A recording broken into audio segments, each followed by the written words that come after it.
What's up mga kadikdik? Good day, good morning. Mga kadikdik, mga kalubi, mga ka-farmers dyan. Kumusta naman mo din ha? No? Naata kaya karon sa atong munting babuyan. Ito si Mama Pig Inday.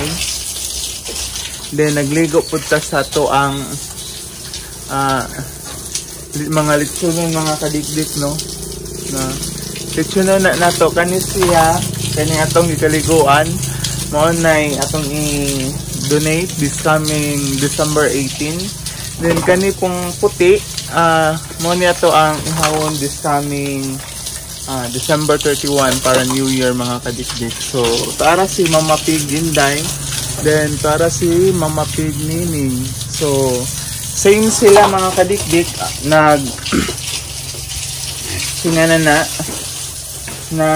kuha na sila, sila yung mga babies.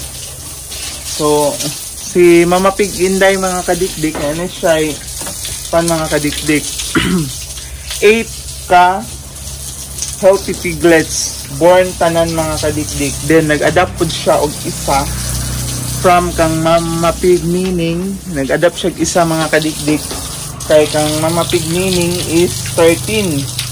So, giadapan natin isa kay isa raman ang gili ka medyo di kay katutoy mga kadikdik.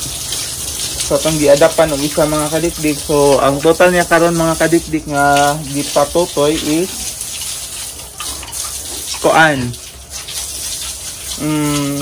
9 healthy piglets tanan. So, maghatag ta og antibacterial sa ato ang mga piglets mga kadikdik, no, kay medyo nagbasa ang ilahang ilang pupo mga kadikdik, nagbasa tungod na po ni sa kadugnaw mga kadikdik, no, kay sige og uwan diri sa toa. So ayan, nagpaligo na po ko, no, napaligo ta sa itong mga dikdik, mga litsunon this coming December. Kani siya December 31 kanimo oy December 18 donate na nato sa mga kadikdik. So paughon sa nato ni mga kadikdik ning si Mama Pig Inday kay basa pa iyahang flooring. So paughon sa nato before nato pasudlon ang mga kadikdik, iyang mga piglets. So at si Mama Pig Nining sa ato ang abrihan, no, kay uga naman ganina ram to siya gihinluan. So ayan nara ang mga piglets ni Mama Pig Nining diri mga kadikdik. Ito ang abrihan mga kadikdik.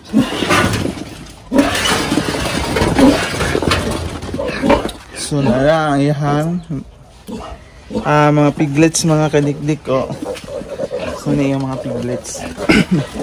Ano siyang patutyon at mga breedhan.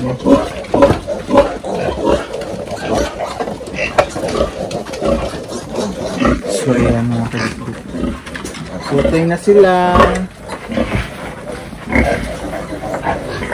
Tapos na. Ayan mga kadikdik, putay na sila mga kadikdik. Tapos ang duha.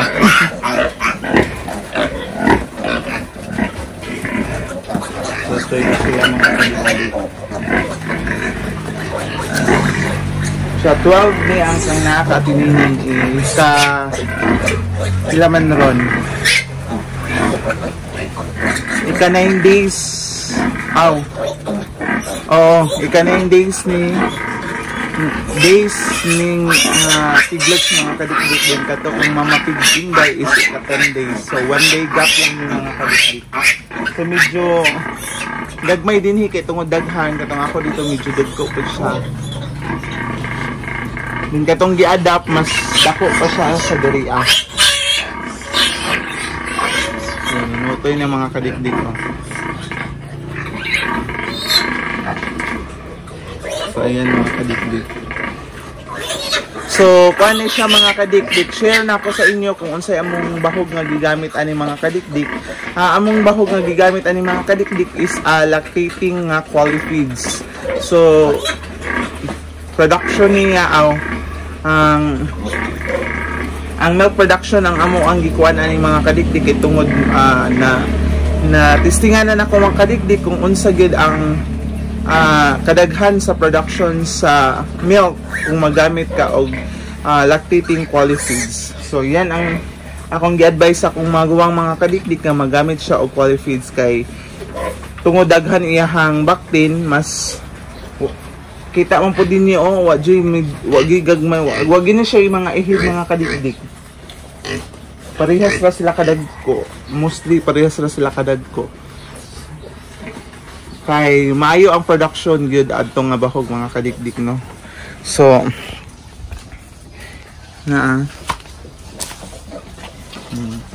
arawan niyo mga kadikdik.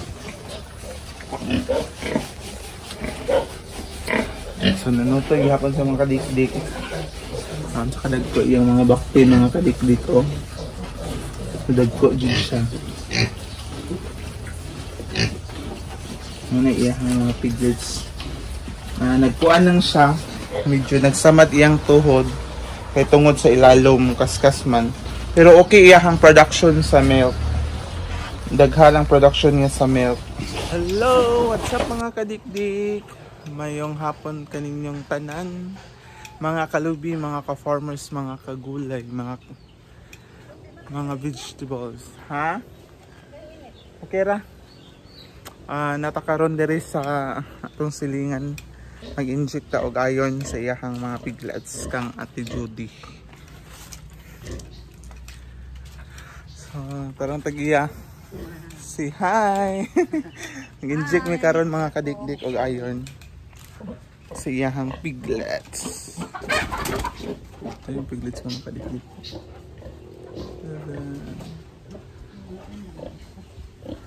So, update mo na ko niya mga kadikdik. Hello! What's up mga kadikdik? Good afternoon. Third house din siya mga third piggery. Backyard piggery ni akong ganihan karon mga kadikdik. Pero basig makaingon mo o wala ta nag-sanitize sa atong kagalingan mga kadikdik na before ko niadto sa piggery mga kadikdik, mga backyard, naligo ko daan ay siya ko niadto din. Mga silingan raman ni sila, duol raman, so wala na lang na kuan lang alcohol tsaka yung kuan mga kadikdik. Alcohol din, nag-sterilize po ko sa ako ang mga gamit. So morat akong gikuan kay silingan raman, so wala may sakit diri sa mga kadikdik. So nako diri karon sa ika-third nga backyard na ay magputol ta og ngipon tsaka tail. So man siya nga mamapig atong injikan kang Antimaritis fabre. Antimaritis fabre ado. Ano atong yahang mamapig mga kadikdik ko. Kuan siya 15 tapos namatay ang pito kay dugay daw siya ka kuan, dugay siya ka mata. So naipit siguro wa ta kabalo kung naunsa yahang mga 7 piglets. So na siya nabilin nga 8 piglets yan mga kadikdik. So kani nga mamapig mga kadikdik almost 14 parity na ni siya mga kadikdik, pero good production pag yun iyahang kuan, iyahang piglets 15, pero nanagid siya kuan kanang pero kay tungod sa kadako, so di na siya kakuan ug maipit ba niya, di na siya katindog dayon. So yan mga kadikdik ano to iyahang mamapig. So yan, so ang nanganak karon nga day mga kadikdik is kuan 4 kabuok ang 4 ka mamapig ang nanganak karon nga adlaw mga kadikdik. So another blessings na po to siya mga kadikdik no. Ato ang kuanon pabutunon tana healthy ang mga piglets nga sa umaabot nga panahon mga kadikdik, no, para more blessings na po ang atong madawat mga kadikdik. So thank you mga kadikdik sa pag-support. So update mo na ako mga kadikdik sa next destination ako mga kadikdik. Bye.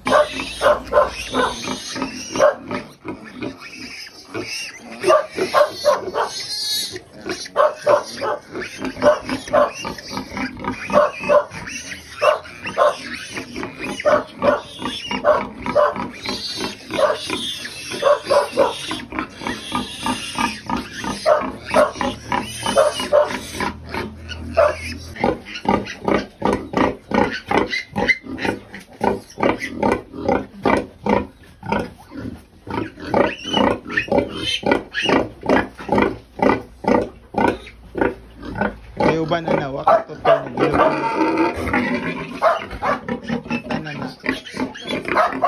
So, ayun mga kadikdik, pasalamat lang ko sa ko ang mga followers sa Facebook, no? Sa ako ang account nga Ken Abungan Arusumla, din sa ako ang Facebook page nga Ken's Magbababoy Dash Mag-uuma. Then please subscribe my YouTube channel mga kadikdik nga Ken's Magbababoy Dash Mag-uuma sa YouTube channel. So, salamat sa akong mga subscribers, mga followers din na mga kadikdik. So, see you sa akong next update mga kadikdik, no, sa ako ang vlog. So, bye mga kadikdik, mga kalubi, mga ka-farmers, mga ka-vegetables po dahil mga kadikdik. Bye!